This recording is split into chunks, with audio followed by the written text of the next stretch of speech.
Hello, welcome to Irish Football Fan TV. This is the match preview. Republic of Ireland taking on Armenia in a crucial World Cup qualifying must-win game. I'm joined again by Theo Fitzgibbon, musician, songwriter, content creator. Yes, sir. Theo, you're back again. We're in here for the match preview. We're facing Armenia. I'm just back from the press conference there with Nathan Collins and Hamer Halgamson. This is a must-win game. They've said it themselves. Seamus Coleman came out after the game the other night. He said it's a must-win game. How are we feeling going into it? Must win. We got to win it. Should win it. Come on. Like we were just talking about it in the when we were talking about the Portugal game. I mentioned that Ireland are much better against, or much more comfortable being the underdog. They seem more secure psychologically, playing a superior team. Armenia are a far lesser team On paper. And I don't see. I do think like there are some holes in the team going forward. There are some kind of positions that could be stronger, but I think with players like Parrott, Ida, Ferguson, there's no reason why we can't score 2 or 3 goals like we have done against teams like Armenia in the past couple of years. You know, there's no reason. It's a psychological thing. It's not a squad problem. A quality thing. Yeah, it's not a quality problem. It's a psychological problem. You know. Yeah, well, I think that's kind of coming in. So you were impressed with Josh Cullen in the last game. He's out of this game through suspension. So, but I do think just one thing that struck me with Halgamson, he made a good point, is that Armenia have 3 points on the board here. If they get another win against us, they're on 6 points. They're in a really good position to qualify for their first World Cup. So they're not going to be kind of thinking we're gonna have to stop. They're going to try to win the game as well. And as much as we don't want to hear that, that's actually it's a fact, and it's a good point that he makes. We're actually probably going into this game with a team that's probably weakened without Josh Cullen in that midfield, because you probably go, it's going to be Jason Malumbi. Yeah. And then after that, who partners him? Does Will Smallbone come in there? Does Conor Coventry's just come into the squad? And then you Finn Azaz. You don't have too many. Who would you pick? For this game, I'd probably go with Will Smallbone, because he's probably the most experienced of them. And Azaz is more of an attack-minded player. Yeah. So I'm thinking Smallbone alongside Malumbi, with Malumbi probably being the deepest player and playing like he did against Portugal. But I do think he's got another point to prove, because against smaller nations, he hasn't always played probably his best football. So this would be a huge game for him to prove his worth for games going forward. And maybe people who have forgotten about him might say, oh no, Jason Malumbi should be playing this game. There might be more pressure for the manager to pick him if he can perform well in this international window and then going forward, because he did come in with a lot of potential about him when he was a younger player. He was the under-21s captain. You know, he was very highly respected and thought of. I know he's a very highly thought of member of the squad for that reason. And obviously a lot of the players that he would have been the captain of at 21 level are playing now with him. Jason Knight, Nathan Collins, Darragh O'Shea, so on and so forth, Kelleher, and so on. There's so many that they all kind of came up together. But I think this is a cup final. This is a cup final. Totally. Like there's so much pressure to win this game that the players need to be able to take that on their back and say, okay, well, we need to do as much as we can to win. Agreed. So what are your kind of initial thoughts going into this now, because we are potentially a weaker side? And he already mentioned that we're going to have to set up differently than we did against Portugal. It was obviously a more defensive system. We'll likely go into maybe like a 4-3-3 to make it simple, with like a deep midfielder, or like a 4-1-2-1-2, whatever people want to call it. Jesus. Yeah, that's what I mean. 4-3-3 to keep it simple. Or sometimes it's 4-5-1 when you're not in possession. But I do think it's going to be a back four. Yeah. You pack the midfield, and then I think it's going to be like a 4-5-1 almost with say like Azaz, and like I think I don't know if you remember when we played against it was Bulgaria, and we had Azaz and Parrott, and it was like a 4-3-3 formation that we played, and it was really good. I know they scored first. They bizarrely scored a worldie of a goal. What was the score on that? We won 2-1 in the end. We came from 1-0 down. But Troy Parrott got a brilliant assist for Finn Azaz, and Matt Doherty actually scored a header from a Josh Cullen ball. Yeah. But the way we set up in that game, that's Troy's natural game for Alkmaar, and we played more to suit his strengths. I'm not saying that Evan Ferguson had a bad game or anything like that. I think he seems to always score for Ireland, no matter what. He sniffs out a chance. So I think you can look at it to suit the team more. Maybe you drop Evan Ferguson. That's going to sound so bizarre to some people. I understand that. But there's a logic, there's a method to the madness. If you play to Troy Parrott's strengths like he has at club level, but he's only back from injury, would be my only worry. What shape is he in after that injury? Is he? He seems to be good, and he came on against Portugal late on. But the general consensus is he's doing well. But if you were to start Troy right for 60 minutes, you've got the Evan Ferguson secret weapon on the bench to come off the bench and maybe score. Look, I'm not dropping him for any reason. I'm just saying this. I don't think he's a secret weapon. He's a well-known weapon at this point. Well, I just mean off the bench. He's a weapon that can score us a goal. And Ida has been very good off the bench as well. Yeah. But it just gives us that option that if it's not working out in a 4-5-1, we have the option to go 2 up top, and you can put Ferguson and Ida together, and you try push on for a late goal like we did against Hungary. Because I thought we actually played our best football when Azaz was behind Parrott and we had like a front three who dropped back into like the defence when we needed behind the ball. But when we were attacking, they were like a front three with Parrott and say Ogbene and Mikey Johnson or something as a front three. Finn Azaz just behind Parrott, because that's the way Alkmaar set up. And I think that really looked really good. We played some good football in Bulgaria. And I think we're back at the Aviva now. I don't think there's going to be any excuses of the pitch being terrible like it was in Yerevan. So that's kind of the way I'm thinking that I'd like to see us set up. It'd be interesting to see whether he drops Evan or not. Or like the crazy thing about the manager is there's no real consistency in the lineups that he's picked. I know. So the only one who has been consistently picked is Nathan Collins, Darragh O'Shea, and probably Ryan Manning. He really likes, who has been really good on him. Yeah, Ryan Manning his set pieces are unbelievable. Yeah, he's like top class delivery there. Yeah. And he seems to just really like him as well. But so if you're thinking, that's why I think he might change it up again. Like, you just never know. It's usually a sign of a manager under pressure when he does that, though. Yeah, I don't like a tinker man, whatever the expression is. Someone who's just constantly chopping and changing things. I don't know. Maybe he hasn't been with the squad long enough. But also at the same time, I guess he is faced with a dilemma as well. Like Parrott or Ferguson, it's not like the easiest decision to make. I love all those players for a different reason. Like Troy Parrott has been scoring some lovely goals in the... Got 10 before he got injured.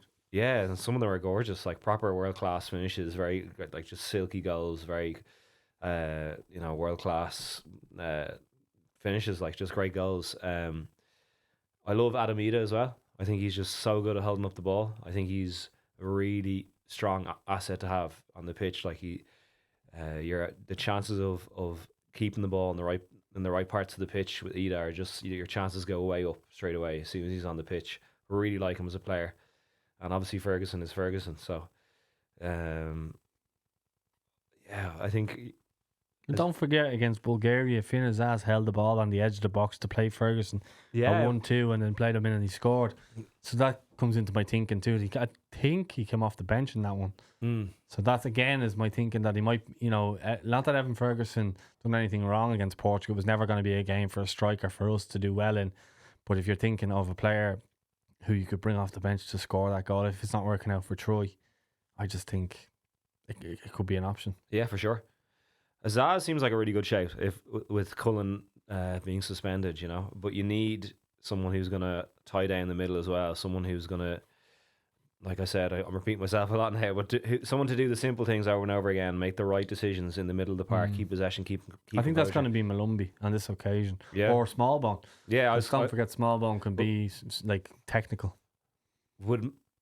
I think if you're playing Azaz, he pushes, he goes behind the striker. Yeah, he pushes up. So you can't have two players pushing up. But no, I'd have Malumbi and Smallbone together, like they were, like Cullen and Malumbi were.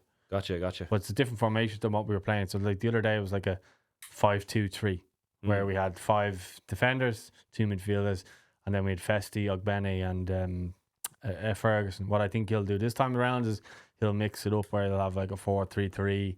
And then it's a case of who do you take out of the, say, Ogbene, Ebezelli, Ferguson, and do you put like a front 3 of attacking players in there? Thinking about it, there's been times... Or do you stick with them? I think there has been eras in Irish soccer, Irish football, where the right squad is much more obvious to choose. Like this, it does feel like a little bit of a game of chess.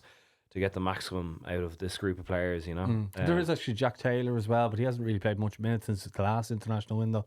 I actually like him as a player, but I just don't think that this is the right game to play him in. I would go Smallbone and Malumbi. I don't want to give away my starting 11. You're going Troy Parrott up front. I just think it makes sense for the formation that we play. I don't think that he's gonna do it, but I think that would be the team that would make the most sense. People might be screaming this right now, but what about Evan Ferguson? I just think that Evan Ferguson could perform better in this one off the bench, and I just think that I can see that. Yeah, I'm just going more for a balanced team that I think could get us a result from an attacking point of view. I think if you have Smallbone there, he can do what Josh Cullen does. Malumbi can be the all-out energy getting around the place and make it fly into the tackles and carry us up the pitch. And then Azaz can be the one that's behind the striker that's maybe not as much defensive worry that he has to have, and he can be the central player and he can feed the wide players in, and then it's up to the wide players to supply Troy Parrott for one-touch finishes in the box. Yeah. And that's what like we need to actually back it up. Yeah. So yeah, I'm getting a bit passionate about it. I like your vision. Yeah, but that's because I watch them for Alkmaar, and that's the way they play. It's all build up to get the number 9 on into the box and get him on the end of chances. I think Hamer is going to be. He's not going to want to make any decisions that can be ridiculed. He's going to want to protect himself a little bit, and I think, to the untrained eye, not starting Ferguson would be arguably a controversial decision. Maybe in some people's opinion, but I can see where you're coming from. But what I'm trying to say is, I don't think he will do that. I'd so be surprised. if you had the team in front of you, who would you like to see, or who would you like to see maybe taken out without giving the whole team? But who would you like to see taken out and brought in? Maybe if you had like a couple of key players, would you see Evan dropped? Would you keep Evan? Would you keep Bazzelli and Ogbeni? And did you think they deserve to keep the spot after the last game? I don't know. Considering it was Portugal as well, by the way. Against Armenia, I'd love, in many ways, I'd like to see 2 strikers up there, like in Ida matched with Ferguson or Parrott. I think that could be super potent. Very potent. I wouldn't be against it, absolutely. And I think the obvious back 4. The only thing with your 2 strikers, we lost the game in midfield against Armenia because we had 2 midfielders.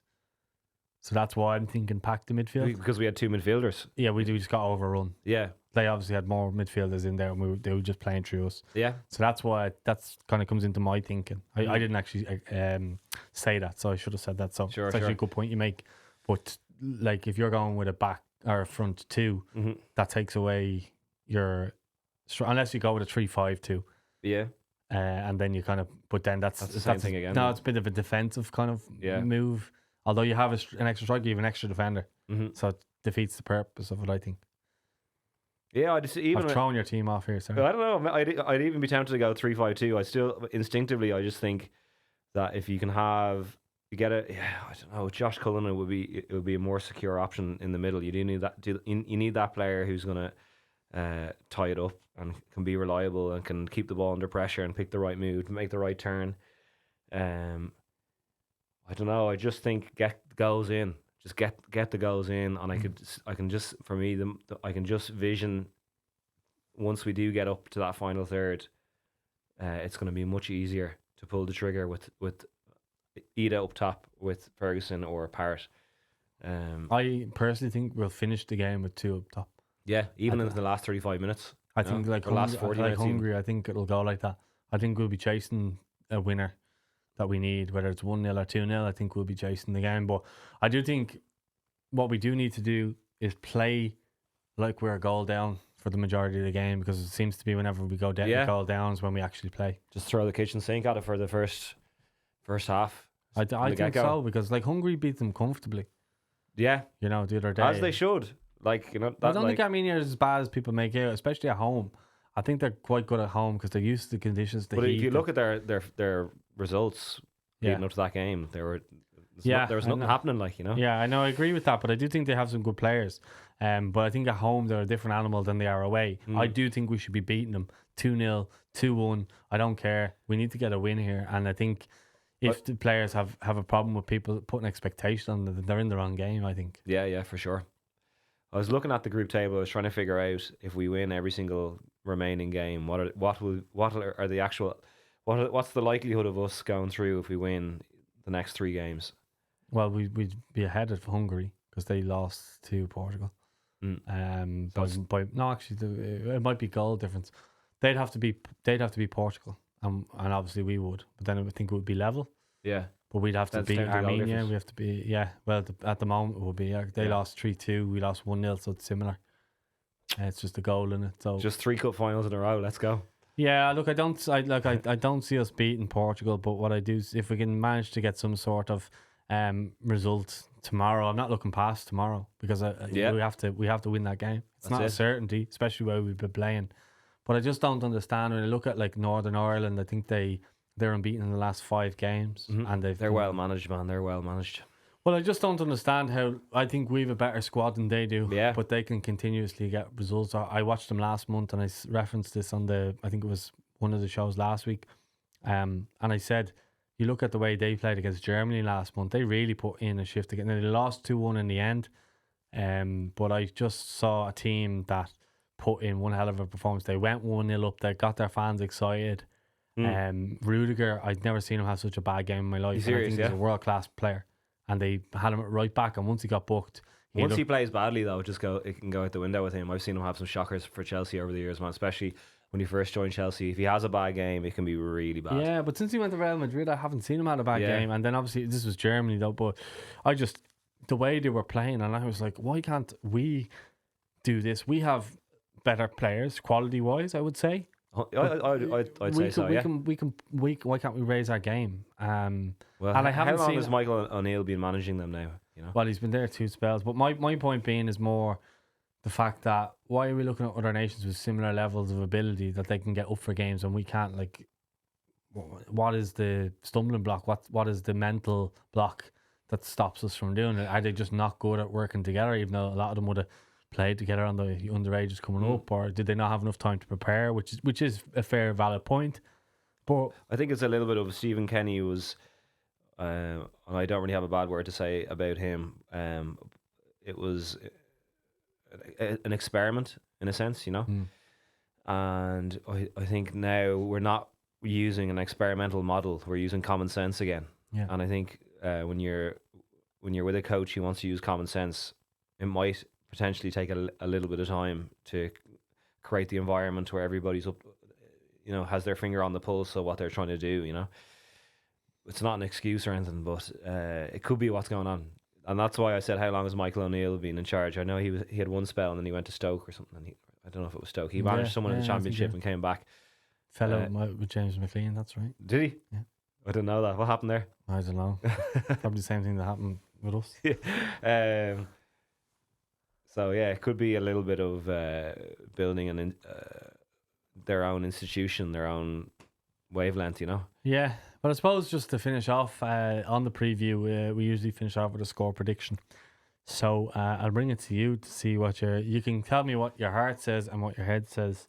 There'll obviously be 2 different answers: what you want and what will actually happen. It's going to be a stupid goal. It's going to be. I think we're going to win 2-1, and I think we're going to win 2-1, and I think we're going to be lucky. I think it's going to be like going off someone's arse. It's going to go in off someone's arse, and then we're going to get a decent goal. It's going to be from a set piece or a cross, and it's going to be a header. Someone's going to absolutely rocket the ball in, smash it off. I think Jake O'Brien's due one, isn't he? Yeah, and I think we are going to not hold on to the lead well, and they're going to pull one back, and it's going to be really shaky.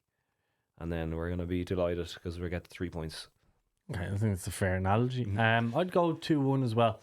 I think it'll be 1-1 for a stage, and we'll just put the pressure on till late, and then initially get that goal.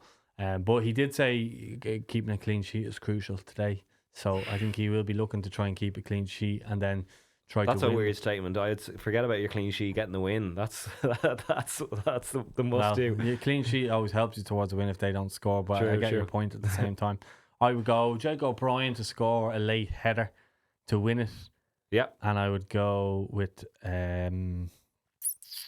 Troy Parrott to score top left bin or something. Yeah, from a starting nice point.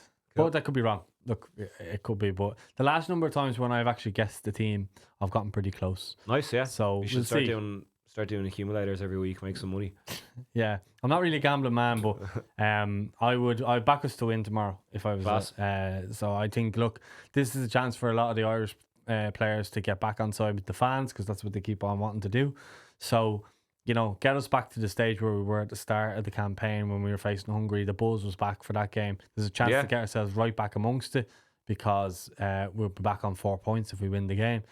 If Hungary lose tomorrow, I think we'd be level with they'd have beaten Armenia, and we'd be back level with them because they're on 4 points then. So if we get a win tomorrow and they lose against Portugal, we're back on level terms with Hungary. But Armenia still have that 3 points against us. So everyone's got something to play for. But as Hamer said, they'll be looking to win the game as well. So we need to be wary of that too. But if we play our best against their best, we should win. Might work in our favour as well, if they're all out attack from the start as well, Yeah, could work out in our favour. Yeah, let's see how we go. Anyway, again, Theo, if you want to let people know where to find you, on what platforms and how they can find you. My name is Theo Fitzgibbon. If you search Theo Fitzgibbon into Instagram or TikTok, or most importantly Spotify, you'll find me. And I solemnly swear, if Ireland get into the World Cup, I will rent a camper van and I will go to the United States of America, and I'll try and get to every game. I solemnly swear. There you are. Let us know what you think of the game. Do you think we can get the win? Do you think we have enough to get the win? And if you're going or whatever, let us know what you think in the comments. Don't forget to like, subscribe, and we'll speak to you soon. Thanks for watching.